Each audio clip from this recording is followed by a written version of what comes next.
Rinku Singh Asia cup 2025 के लिए Dubai में है और इस बीच रिंकू सिंह को लेकर एक हैरत अंगेज जानकारी सामने आई है। जी हां, बता दें कि रिंकू सिंह के बाएं हाथ का वजन उनके दाएं हाथ के वजन से 1 किलो कम है। और ऐसा क्यों हुआ है? और इसमें एक बड़ी जानकारी ये सामने आई है क्योंकि उनका सामना एक ऐसे जानवर से हो गया था जिसकी वजह से अब जिंदगी भर उनको इस तरीके का दंश झेलना पड़ रहा है। बता दें कि दुबई रवाना होने से पहले रिंकू सिंह ने रॉस सामानी के साथ एक पॉडकास्ट किया था और अब उसका वीडियो सामने आया है जहां पर रिंकू सिंह ने अपनी निजी जिंदगी से लेकर क्रिकेट करियर तक की कई सारी बातें अपने फैंस के साथ साझा की हैं। लेकिन यहां पर उन्होंने सबसे बड़ी जानकारी ये बताई कि उनके बाएं हाथ का वजन उनके दाएं हाथ के वजन से 1 किलो कम है। और ऐसा इसलिए हुआ क्योंकि उन्होंने ये बताया कि बचपन में जब वो अपने भाई के साथ खेतों की तरफ जा रहे थे उसी दौरान एक बंदर ने उन पर अचानक हमला कर दिया था और वो उनके बाएं हाथ पर आकर बैठ गया और उसने वहां पर नोच लिया था, जिसकी वजह से उनका लगभग पूरा मांस बाहर आ गया था और उनकी हड्डी भी दिखाई देने लगी थी। यहाँ पर रिंकू सिंह को उस दौर में यह भी लगा था कि शायद वो बचेंगे भी नहीं,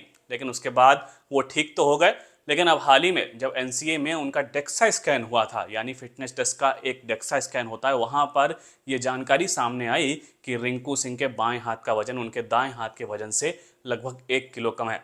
वहीं रिंकू सिंह से जब यह भी पूछा गया क्या इसका असर उनके खेल पर पड़ता है या उनके निजी जीवन पर पड़ता है, तो उन्होंने इस बात को भी स्वीकार किया कि हाँ, इसका असर उनके खेल पर और उनके निजी जीवन पर पड़ता है क्योंकि वो बाएं हाथ से उतना वजन नहीं उठा सकते जितना वो दाएं हाथ से उठा लेते हैं, यानी उन्हें इस तरीके की परेशानी का सामना करना पड़ता है। लेकिन सोचिए, एक जानवर के काटने से उनको जिंदगी भर का एक दंश मिल गया, यानी अब रिंकू सिंह के बाएं हाथ का वजन उनके दाएं हाथ के वजन से 1 किलो कम है। लेकिन जिस तरीके से रिंकू सिंह अभी भी छक्के लगाते हैं, मुझे नहीं लगता कि उनके क्रिकेट करियर पर इसका बहुत ज़्यादा प्रभाव देखने को मिल रहा है। और अब एशिया कप 2025 में उनके अच्छे प्रदर्शन की फैंस को उम्मीद है, लेकिन इस जानकारी ने सभी को हैरान कर दिया है।